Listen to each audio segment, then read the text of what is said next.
Okay, in Unit 7.5, we're going to be looking at solving exponential equations and logarithmic equations. We've already solved some exponential equations. We solved what the software calls elementary, or what I call type 1. Now we're going to solve what's called type 2. Type 2, if you remember, the example I had was like 2 to the x equals 10. It's type 2 because you can't write both sides with the same base. Okay? The tool we need to solve these types of problems is a logarithm. And logarithms bring exponents down into the equation where you can work with them. Cheapest, easiest way of solving this is take the log base 2 of both sides. Okay? As a general rule of thumb, if you have an e involved, use natural log. Okay? So if I take the log base 2 of both sides, that gives me x equals the log base 2 of 10. Okay? And then if you need a decimal approximation, you can use your change base rule to get your decimal approximation. Alright? So, some examples. The first one I have for you is 2 times e to the 2x minus 4 equals 82. Well, first thing I want to do here is isolate the e. So I'm going to divide both sides by 2. That gives us e to the 2x minus 4 equals 41. And now, because e is involved, I want to use the natural log. So if I take the natural log of both sides, remember the natural log of e to some power is just some power. So that gives us 2x minus 4 equals the natural log of 41. Now, natural log of 41 is just some number. You can find the decimal approximation with the calculator. Solve this equation for x. You get 2x equals 4 plus the natural log of 41. Divided by 2, you get x equals 4 plus the natural log of 41 divided by 2. Okay? Now, in the software, now first off, for me on exams or quizzes, I want to see the exact answer. I want to see that one. In the software, they're going to want you sometimes to find the exact answer, sometimes you find the decimal approximation, sometimes you find both. Okay? Now, and on this particular one, you can simplify this a little bit. You could, if you wanted to, write 2 plus 1/2 times the natural log of 41. Do you want us to do that on an exam if you can? From here to here? Yeah. I don't care. Okay. Doesn't matter. Now, if you had a 2 here, then I expect it to be reduced in those The terms. natural law? Yeah. Oh, okay. Okay, but tomato, doesn't make any difference. Okay? Part B, we have e to the 3x plus e equals 14 to the 3x. Okay? Well, once again, we have an e involved. A pretty good rule of thumb is to take the natural log of both sides. So, if we take the natural log of this, that turns into 3x plus e. And that's going to be equal to the natural log of 14 to the 3x. And remember, you can use properties of logs and write this as 3x times the natural log of 14. So now what we have is 3x plus e equals 3x times the natural log of 14. Yes? You want to isolate x. You want to get x all by itself on one side. Yes? So I'm going to write e equals 3x times the natural log of 14 minus 3x.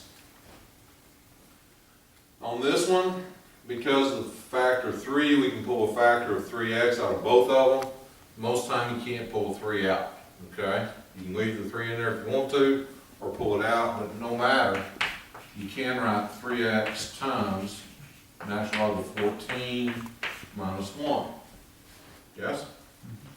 And that's still equal to e. Yes? You divide by the coefficient of x, so you're going to have e over 3 times the quantity natural log of 14 minus 1. There's your exact answer. If you need a decimal approximation, you just punch it into your calculator. Okay? You with me? All right. The third example for exponential equations I have here is 8 with the exponent of x minus 9 equals 1693. Now, for the other examples I've done, I didn't even really talk about this, but it's pretty obvious that both of these guys and this one are type 2. There's no way I can write both sides with the same base, is there? Okay? Here's not quite as obvious, but it really is kind of obvious. But you always need to stop and think, can you write both sides with the same base? Alright? The base here is 8, which we can also write as a 2. Yes? But if I look at this number, 1693, 1693 is odd, isn't it? There's no way you can write 1693 with a base of 2 or a base of 8. Okay, because it's an odd number. No matter what power I take 8 to, no matter what power I take 2 to, they're going to be even numbers. Go with me? So I know this is a type 2 exponential equation.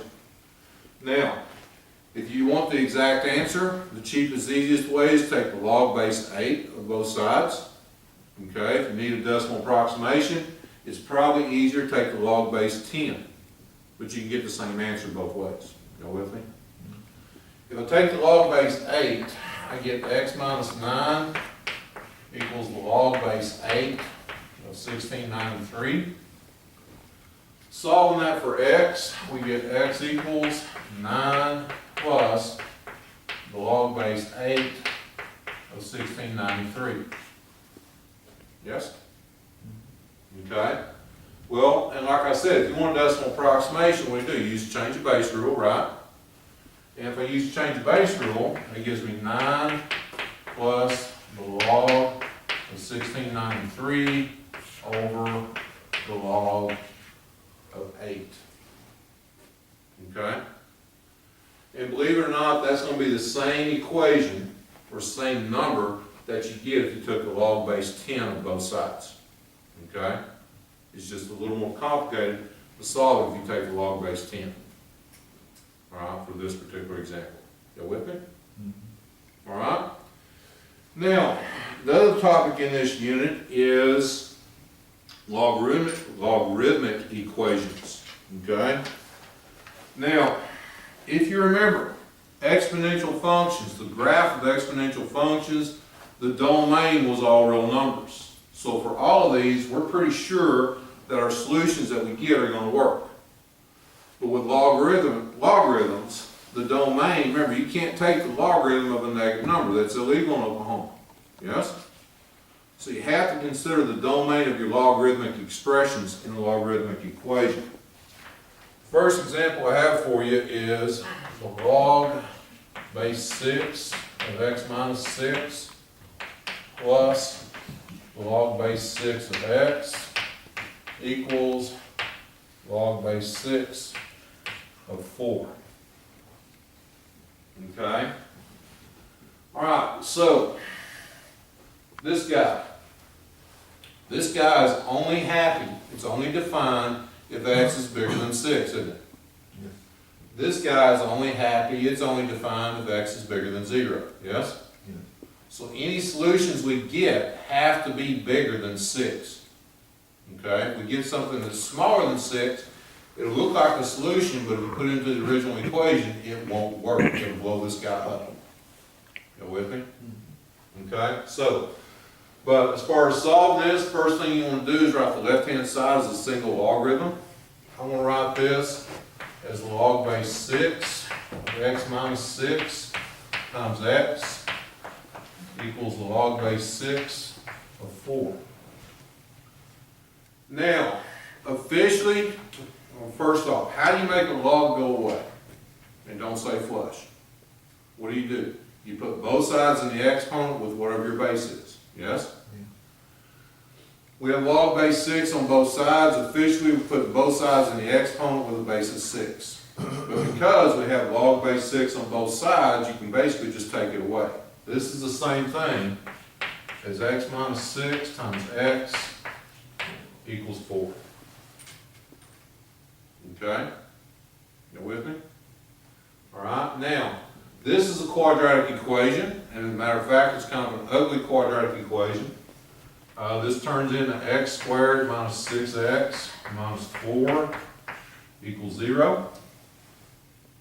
I like them a whole lot better when they factor. This one won't factor. So we have to use the quadratic formula. Okay? Now, I know y'all can remember that. We're not out of the semester yet. Remember, that's the one in 5 years on drive through your hometown and all that fun stuff, right? Alright, now, so if I put this in quadratic formula, and we're out of chapter 2 now, so you don't have to write negative 6 minus negative 6 squared plus or minus negative 6 squared and all that. You with me? You can take some shortcuts. Negative of negative 6 is 6 plus or minus the square root. B squared, negative 6 squared is a positive 36. Minus 4 times A times C, negative 4 times 1 is negative 4. Negative 4 times negative 4 is a positive 16 over 2A, which is simply 2. Yes? And then simplify that. Well, this gives you 6 plus or minus. 36 plus 16 is what, 52? The square root of 52 over 2. And we can tell who the gamblers are here. 52. How many cards are in deck? 52. How many suits? 12. No, there's What? There's 4 Oh, suits, yes? Right? Was it spades, diamonds, hearts, and clubs? Yeah, 4 suits. How many cards are in a suit? 13. 13. So, this turns into 6 plus or minus 2 squared of 13 over 2, yes?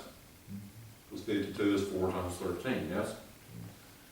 And then reducing that, we get 3 plus or minus the square root of 13. Yes? Okay? Now, remember, all your solutions have to be what? Bigger than 6, don't they? Yes? Yes. Okay? Well, 3 minus the square root of 13 is obviously smaller than 6. 3 plus the square root of 13, you should probably punch that in your calculator to make sure. Square root of 13 is going to be bigger than 2, or actually it's bigger than 3. Bigger than Okay, well, bigger than 3, that works, doesn't it? 3. Okay, because 3 plus something bigger than 3 is bigger than 6, isn't it? So your only solution here is 3 plus the square root of 13. Go with me? Okay? Alright, now, the second example, we have log base 6 again, but this time it's x plus 1 minus log base 6, x minus 3 equals 1. Alright, now, the base doesn't make a whole lot of difference as far as the procedure on solving the problem, other than whatever base you use to get rid of your logarithm. Okay?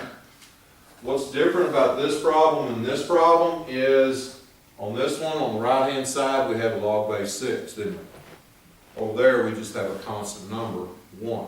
Yes? Yes. So, first off, make the left-hand side into a single logarithm.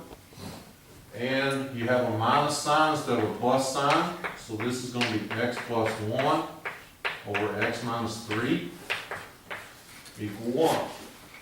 Yes? Yeah. Now, how do you make that logarithm go away? Put both sides of the exponent with a base of 6, yes? So this gives us x plus 1 over x minus 3 equals 6 to the first power. Yes? Okay, well now solve that equation. Well, if I multiply through by x minus 3, I get x plus 1 equals 6 to the first, which is just 6, times x minus 3. So we have x plus 1 equals 6x minus 18. And this gives me 19 equals 5x. So 19 over 5 is x. Now, at this point, you need to stop and make sure that the solution or solutions you get work. This guy's happy as long as x is greater than -1, isn't it? This guy's happy as long as x is bigger than 3, yes? All your solutions have to be bigger than 3. Because if it's between -1 and 3, this guy's happy, but this one's not. Yes? Okay? Alright, so 19 over 5 is going to be 3 4/5, yes? Bigger than 3. So 19 over 5 works. You with me? Okay? Any questions? What if between -1 and 3? Okay, if we had, say, 12 over 5, there'd be no For solution. example, no solution? No solution. Okay? Logarithmics, if you think about the graph of logarithm, it's not a linear graph. So all bets are off. Okay? So we just You wanna make sure it's greater than the biggest number in there, being the 3. Right, it's gonna make all your logarithms happy. Okay? Alright. Lost my handout again. There it is. Alright, number 3. This is a word problem. Now first off, I know this problem is silly. Okay? I apologize for that. Nobody does this. Alright, but it does bring up an interesting problem. Y'all seen problems like this before, except now you're solving for a different variable than what you solved before. Here you got Bubba saving up money for a down payment on the car. He currently has $56.18, but he can get a better interest rate if he can put down $63.69. He finds an account that's going to earn 4.8% annually, compounded monthly. How long is it going to take him to get his $63.69? Okay, so using the compound interest formula, we have $63.69 equals the principal, which is $56.18, times 1 plus the interest rate, 4.8%, so 0.048, compounded monthly, raise that to the 12t power. And what we need to do here is we need to solve this equation for t, yes? Yes. Okay? And the actual writing of that equation, y'all should be pretty familiar and comfortable with that because we did that back in 7.2, I believe. All right? You with me? Now, solving the equation. What's different now, if you remember in 7.2, you solved equations like this for the interest rate R. Now you're solving it for t, which is in the exponent, yes? Okay? So, first off, I would write 63.69 over 56.18 equals 1 plus 0.048 over 12. Raise that to the 12t power. Okay? Now, if you read the problem, I do have a typo in it. Typo says round to the nearest penny. Okay? It's a time, it's not a money. All right? So, scratch out that penny, put to 2 decimal places. All right? Now, because we're going to round to 2 decimal places, the best thing to do on this one is really just take the log base 10 or natural log. Okay? If I take the log base 10 or common log, I have the log of 63.69 over 56.18 equals 12t times the log of 1 plus 0.048 over 12. Y'all with me? Alright. Then isolate t.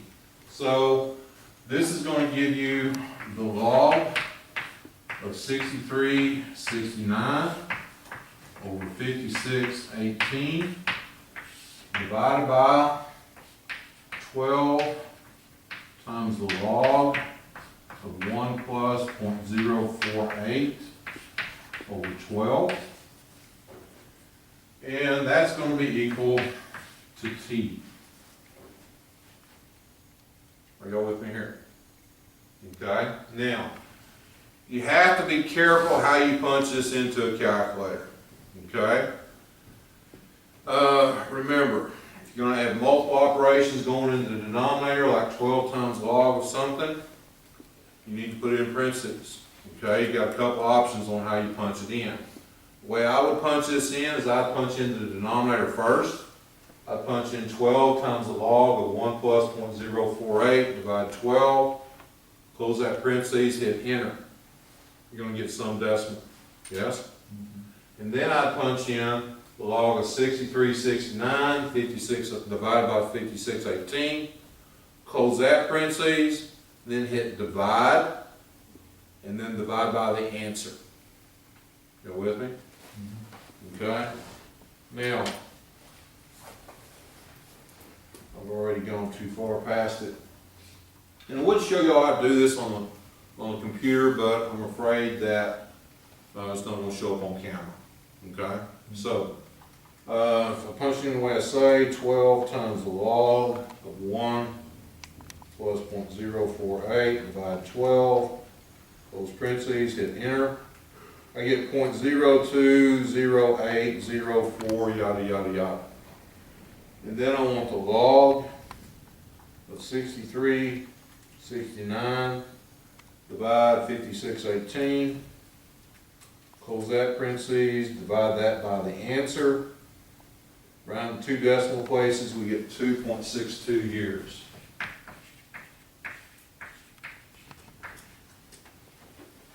You with me? Now, nobody I know is going to save up for a car or something like that. That's I mean, fine. stop and think about it. You got 63, 69, 56, 18. That's about 700 some odd dollars.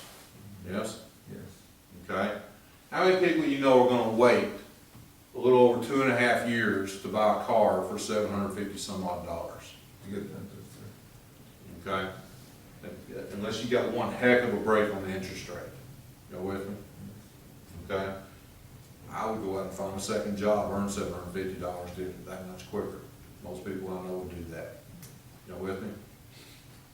Okay. Actually, most people I know take the hickey on a bigger interest rate. They want the car right then, right now. All right. Questions? Okay. One more problem.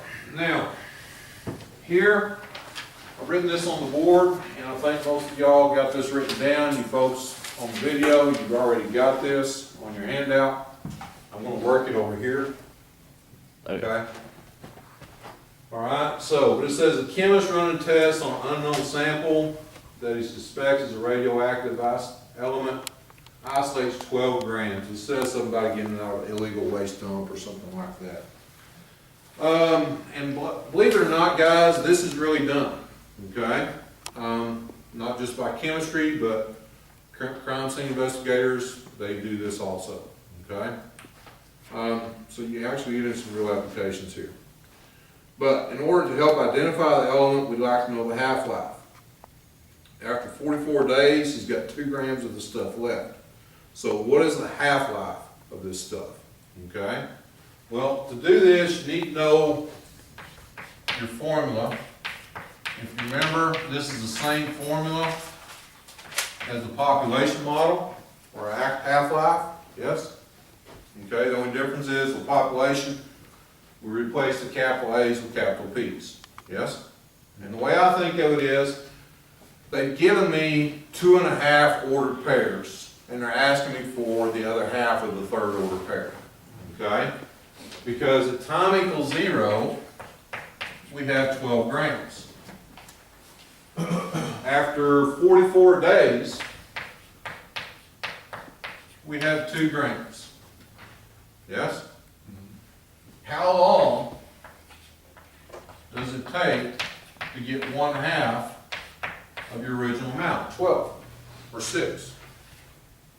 Yes? Okay? Well, this right here enables us to write that A of t is equal to 12 times little a to the t. Yes?